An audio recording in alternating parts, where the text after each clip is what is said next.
Herzlich willkommen zum heutigen Panorama aus dem Bremgartenwald zu Bern. Wir haben folgende Themen für euch parat.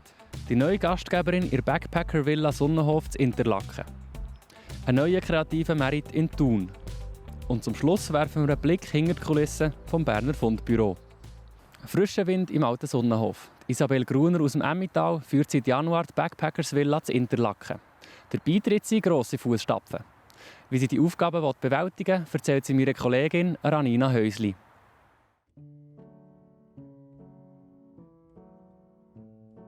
Die ersten Monate waren sehr lehrreich, sehr spannend. Ich konnte eintauchen, sei es in die Buchhaltung, aber auch in die ganze Haustechnik oder in all die Personaldossiers, inklusive der Personen, die dahinter sind, ist mir das Anliegen, meine Leute gut zu kennen und zu wissen, wer welchen Rucksack mitbringt. Genau, spannende Geschichten und ein spannendes Haus, ein spannendes Business.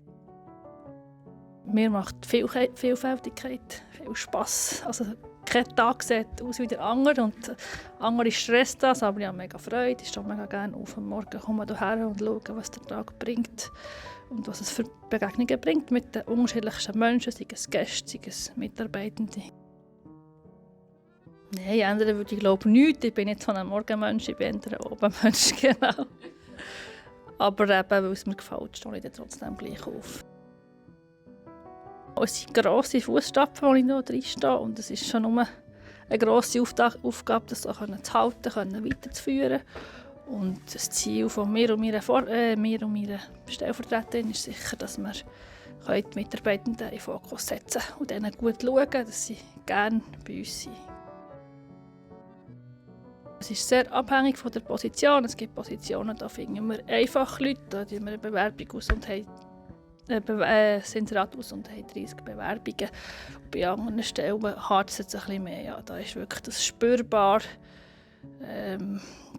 dass es ein Arbeitnehmermarkt und nicht mehr ein Arbeitgebermarkt ist zurzeit.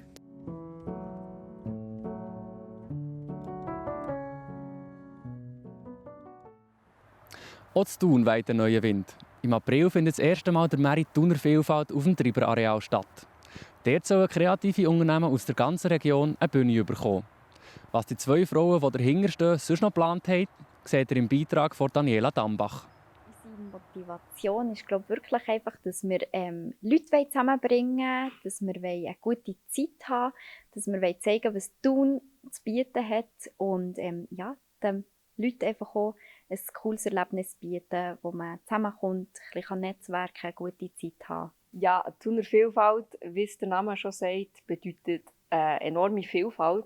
Und wir wollen einfach dabei zeigen, dass Thun, wie Nina vorhin schon gesagt hat, alles zu bieten hat. Es gibt so viele talentierte Leute, kleine Unternehmen, Start-ups, die wirklich vielleicht noch nicht so bekannt sind. Und denen wollen wir hier eine Plattform bieten.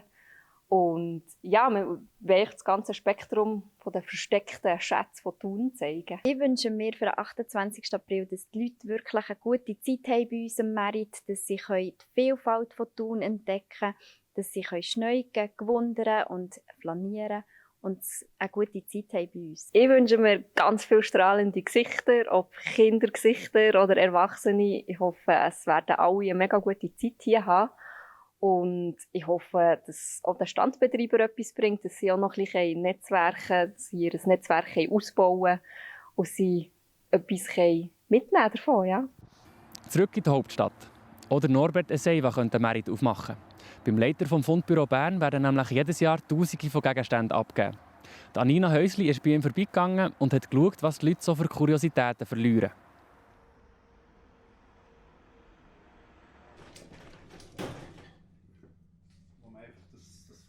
Es hat sehr viele Lösterchen gegeben. Wir haben von einem Gebiss bis Rollstuhl. Wir haben einen Rossattel bei uns im Lager, der abgegeben worden ist. Also das ist immer wieder lustig, wenn man so Gegenstände sieht und das Gefühl hat, es ist fast nicht möglich, dass man das irgendwo hat liegen. Wir kämpfen mit dem Datenschutz, immer schwieriger Sachen, Gegenstände zu vermitteln, weil einfach tempobunden sind. Und das erschwert natürlich die Arbeit und der Stolz von jedem Mitarbeiter und Mitarbeiterin ist natürlich, wenn sie etwas vermitteln und einem Eigentümer zurückgeben und das wird schon ein bisschen schwieriger. Ja, wir hatten wieder einen höheren Stand im 23 mit über 6000 Gegenständen. Das ist eigentlich eine Zahl, die man vor Corona hatte. Und es ist ja erfreulich, dass man wieder, also nicht erfreulich, dass man Zeug verliert, sondern erfreulich, dass so viele Gegenstände zu uns kommen. Wir haben in den letzten 5 bis 10 Jahren haben wir eine Vermittlungsquote von zwischen 40% und 50% gehabt, was sehr erfreulich ist. Und das zeigt eigentlich auch die Berechtigung von einem Fundbüro. Die Leute haben immer sehr, sehr Freude, wenn sie so einen Lieblingsgegenstand, ein Nattel oder das Portemonnaie wieder bei uns abholen können.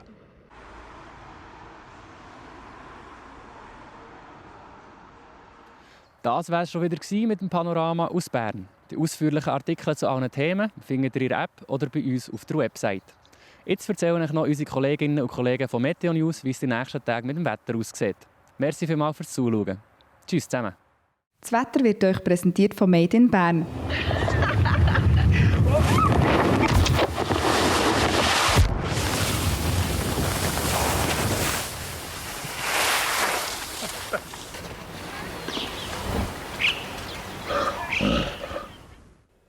Da ist das Wetter auf der Plattform J am Dienstagabend. Schön eingeschaltet, meine Damen und Herren. Einen sonnigen Tag haben wir heute. Ich hoffe, Sie haben es auch irgendwo draussen geniessen, vielleicht bei einem Ausflug irgendwo auf die Berge rauf.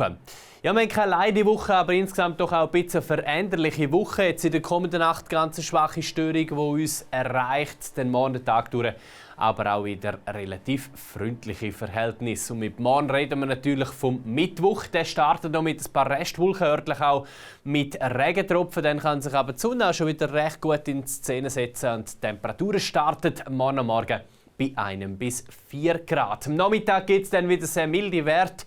Wir erreichen bis zu 13 Grad. Es ist zum Teil sonnig, der Tag durch am Nachmittag noch trocken.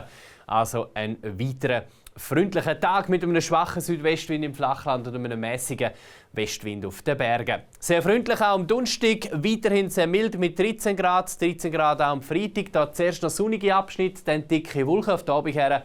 Kommt es regnen. Am Samstag genau das Umgekehrte. Zuerst noch Restwolken und Regentropfen, dann eine Wetterbesserung bei 10 Grad. Und am Sonntag und Montag geht es veränderlich weiter. Am Sonntag vermutlich meistens trocken.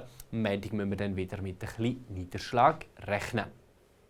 Ja, wir haben es gesagt, den nächsten Tag bleibt es auch ziemlich mild, also alles andere als winterlich. Danke vielmals fürs Zuschauen und weiterhin ganz einen schönen Dienstagabend.